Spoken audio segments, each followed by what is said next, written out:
Je t'invite à prendre un temps avec moi pour, dans un esprit de prière, réfléchir, et essayer de t'identifier à ce que Jésus a vécu sur son chemin de croix. Et il y a 14 arrêts que nous allons faire, 14 réflexions. La première, c'est Jésus est condamné à mort. La deuxième, c'est Jésus est chargé de sa croix. La troisième, c'est Jésus tombe sous le poids de sa croix. La quatrième, c'est Jésus rencontre sa mère. Cinquième, Simon le Cyrénéen aide Jésus à porter sa croix.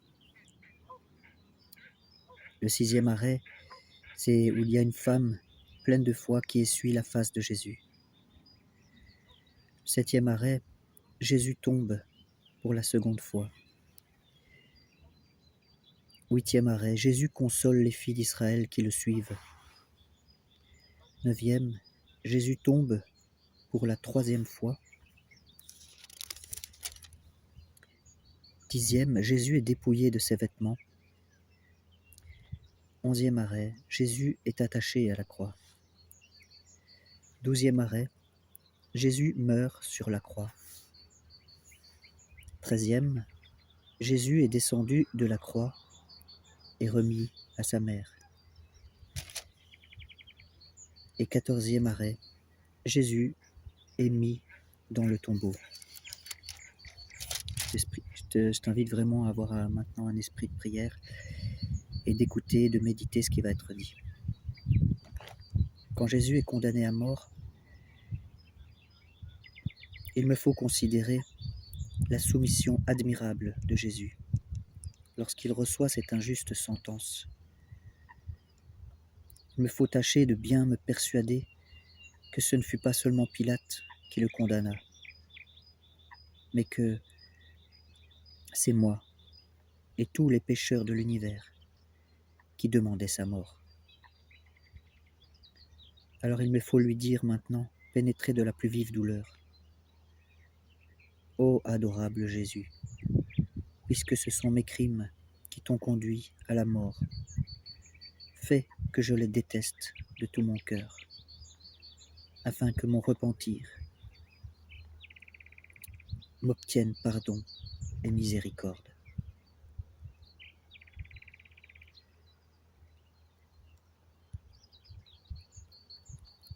Je m'arrête une deuxième fois sur le chemin de croix avec Jésus lorsqu'il est chargé de sa croix.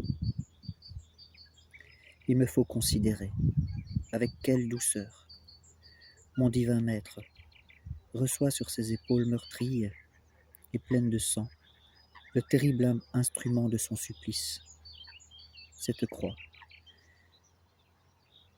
C'est ainsi qu'il veut m'enseigner à porter ma croix, en acceptant avec la plus grande résignation les maux, donc tout ce qui m'est contraire dans cette vie, toutes les douleurs et toutes les contradictions, les maux qui me sont envoyés du ciel ou qui me viennent de la part de mes semblables, de mon prochain. Et de prier ainsi: ô doux Jésus, ce n'était pas à toi à porter cette croix, puisque tu étais innocent, mais à moi, à nous, misérables pécheurs, chargés de toutes sortes d'iniquités, d'injustice et de péché. Donne-moi la force de t'imiter en supportant, sans murmure, les revers et les disgrâces de cette vie, qui, dans l'ordre admirable de ta providence paternelle, doivent être pour moi l'occasion de satisfaire à ta justice et le moyen d'arriver à la céleste patrie.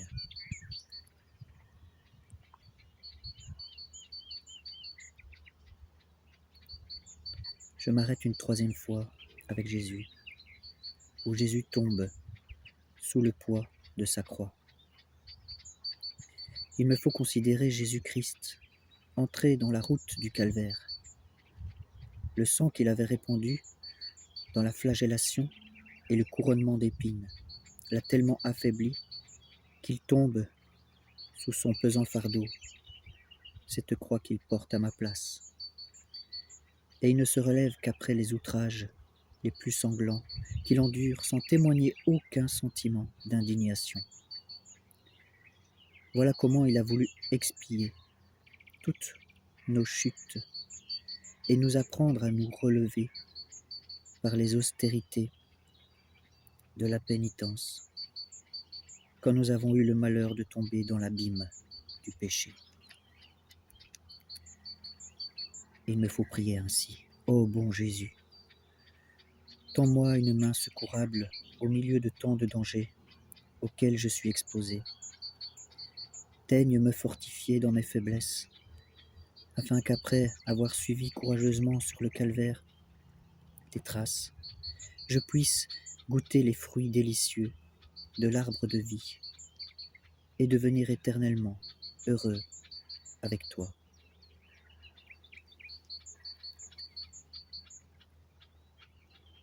Je m'arrête une 4e fois, où Jésus rencontre sa mère. Il me faut considérer combien il fut douloureux pour ce divin Fils de voir cette mère chérie dans des circonstances si cruelles, et pour Marie de voir son aimable Fils traîné inhumainement par une troupe de scélérats, au milieu d'un peuple innombrable qui le charge d'injures. À cette vue, son cœur maternel est percé de 1000 glaives et est livré à toutes les angoisses. Elle voudrait délivrer notre Sauveur et l'arracher des mains de ses bourreaux, mais elle sait qu'il faut que notre salut s'opère ainsi. Elle s'unit donc le sacrifice de son amour à celui de son Fils. Elle partage toutes ses souffrances et s'attache à lui jusqu'au dernier soupir. Ô Marie, mère de douleur, obtiens-nous cet amour ardent avec lequel tu accompagnas Jésus-Christ sur la montagne sainte, et cette fermeté que tu as fait paraître au pied de la croix, afin que nous y demeurions constamment avec toi, et que rien ne puisse jamais nous en séparer.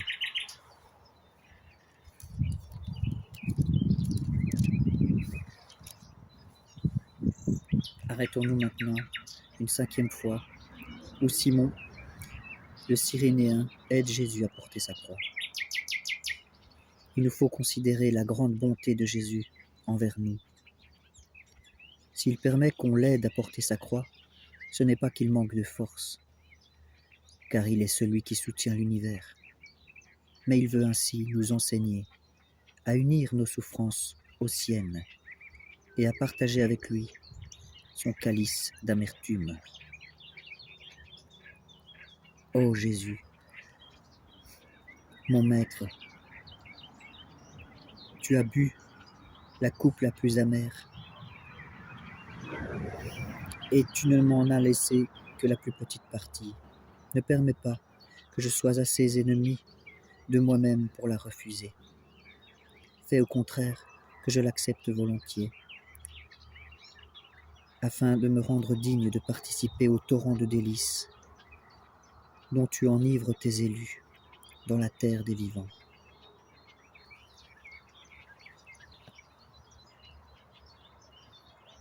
Je m'arrête une 6e fois,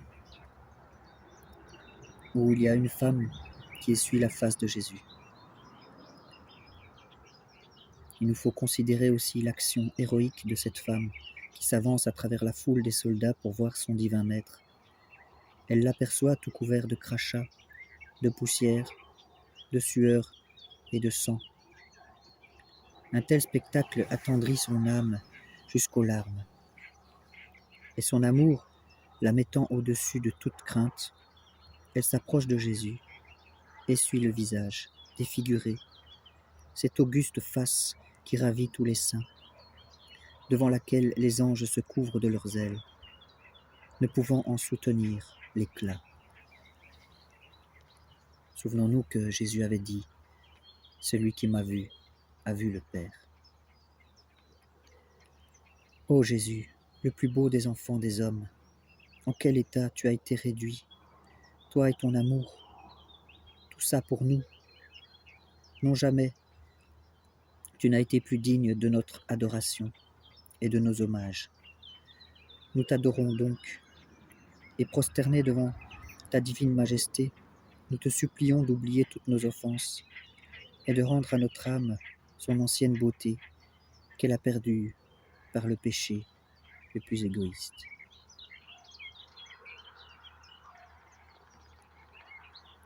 Nous nous arrêtons une 7e fois, où Jésus tombe pour la 2e fois.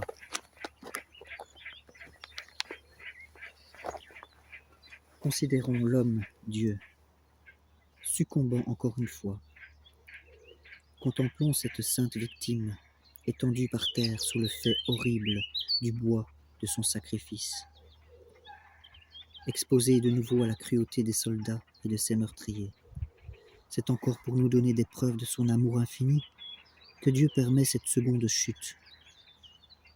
Il veut aussi nous montrer par là que, retombant si souvent dans le péché, nous ne devons pas néanmoins jamais perdre confiance, mais tout espérer de sa miséricorde, et qu'au milieu des plus grandes afflictions, il ne faut pas se laisser aller au découragement. Que la voie du ciel est semée de ronces et d'épines, certes, et que pour être glorifié, il faut, auparavant, passer par le creuset des souffrances. Prions, ô Jésus, notre force, préserve-nous de toute rechute, et ne permets pas que nous ayons le malheur, en nous perdant, de rendre inutile tant de fatigue et de peine que tu as enduré pour nous délivrer de la mort éternelle.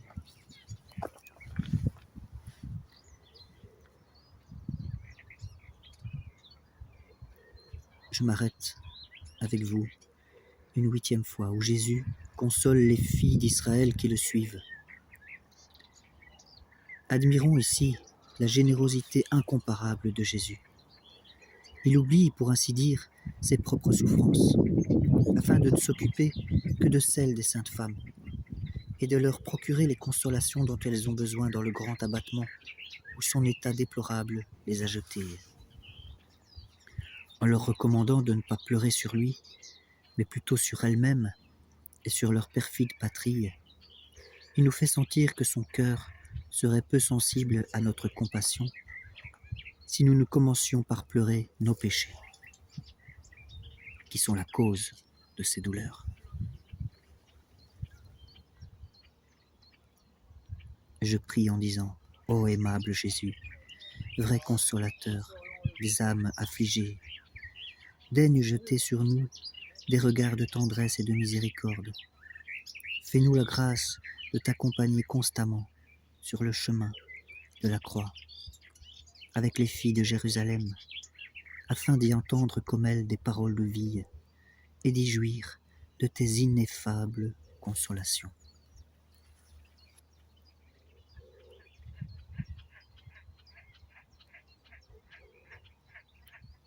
Je m'arrête avec toi, avec vous, une 9e fois où Jésus tombe pour la 3e fois.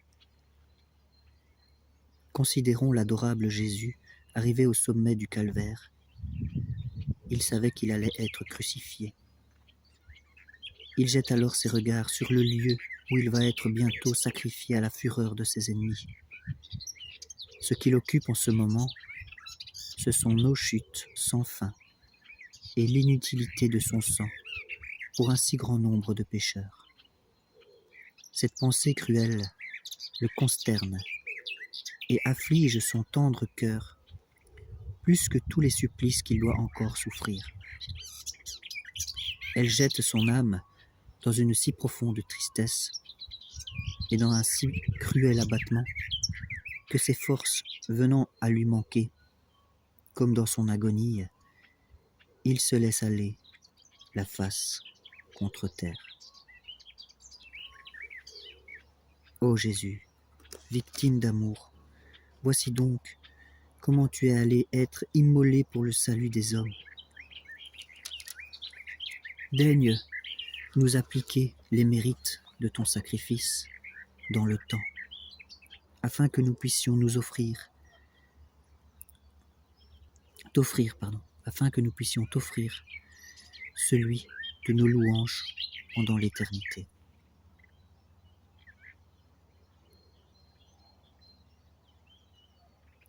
Nous nous arrêtons avec Jésus une 10e fois, où Jésus est dépouillé de ses vêtements. Considérons combien fut grande la douleur de Jésus lorsque les bourreaux lui arrachèrent ses habits. Toutes les plaies qu'il avait reçues et qui avaient collé sa robe contre sa chair sacrée se rouvrirent en ce moment pour lui faire souffrir à la fois tous les tourments de la flagellation.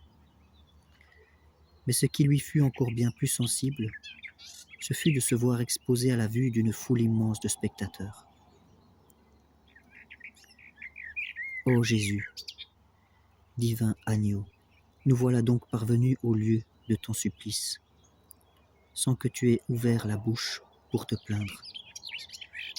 Ah, que ton silence est éloquent et énergique!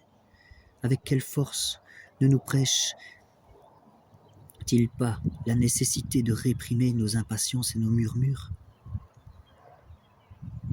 Tu t'es laissé encore dépouiller de tes vêtements pour expier le malheur que nous avons eu de perdre le don précieux de la grâce. Daigne donc nous le faire recouvrer et nous dépouiller entièrement du vieil homme, afin que nous ne vivions plus que selon les sentiments de ton cœur adorable.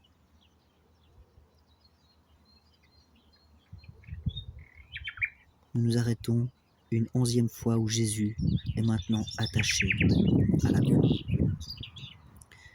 Il nous faut considérer Jésus-Christ s'offrant à ses bourreaux pour être crucifié et s'étendant lui-même sur l'arbre de la croix. Quel tourment ne dut-il pas endurer dans le temps que les coups de marteau enfonçaient les clous dans ses pieds et dans ses mains adorables, les mains qui avaient béni tant de gens. Alors sa chair se déchire, ses os se froissent, ses nerfs se rompent, ses veines éclatent. Le sang, coulant à grands flots, épuise ses forces et ajoute à de si horribles supplices celui de la soif la plus cruelle. Ô péché, maudit péché, c'est toi qui fus la cause de cette mer de douleur dans laquelle nous contemplons la victime de notre salut. Ah, chrétien, quel excès d'amour, quelle immense charité, qu'à cette vue, nos cœurs se déchirent et s'embrasent, qu'ils renoncent à tous les plaisirs de la terre, qu'ils soient sans cesse crucifiés avec le cœur de Jésus, et que nos yeux versent jour et nuit des torrents de larmes, en pleurs d'avoir péché contre celui qui est mort pour nous.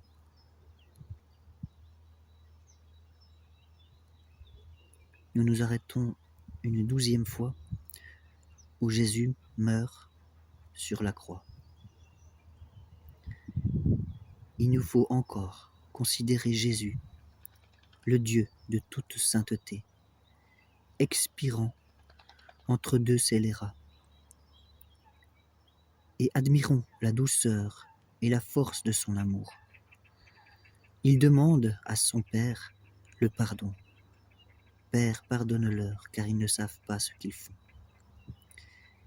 Il promet sa gloire à celui qui est crucifié à côté de lui.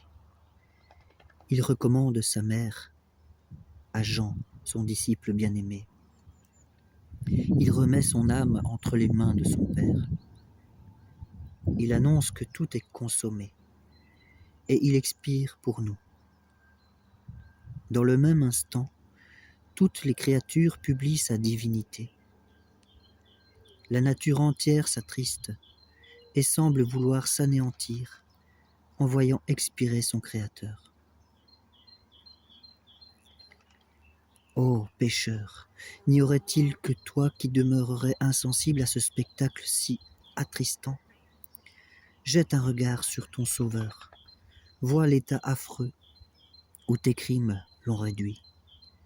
Il te pardonne cependant, si ton repentir est sincère. Il a ses pieds attachés pour toi, pour t'attendre, ses bras étendus pour te recevoir, son côté ouvert et son cœur brisé pour répandre sur toi toutes ses grâces. Sa tête est penchée pour toi, pour te donner le baiser de paix et de réconciliation. Accourons donc tous auprès de la croix et mourons pour lui, puisqu'il est mort pour nous.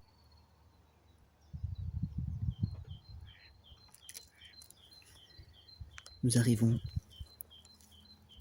au 13e arrêt de réflexion des prières, où Jésus est descendu de la croix et remis à sa mère. Considérons la douleur extrême de cette tendre mère après la mort de Jésus, son Fils divin. Cette mère reçoit ce précieux dépôt entre ses bras. Elle contemple son visage sanglant et défiguré. Elle voit ses yeux éteints, sa bouche fermée, son côté ouvert, ses mains et ses pieds transpercés.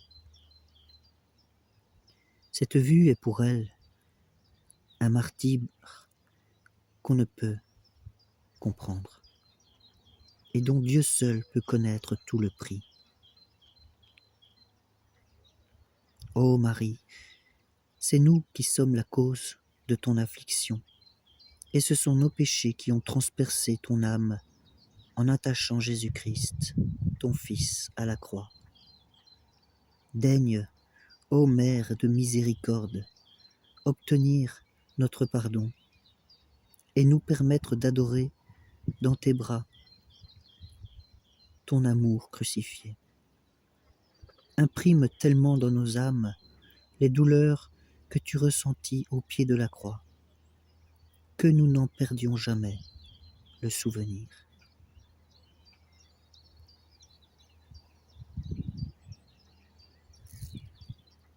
Nous nous arrêtons une dernière fois où Jésus est mis dans le sépulcre, dans le tombeau.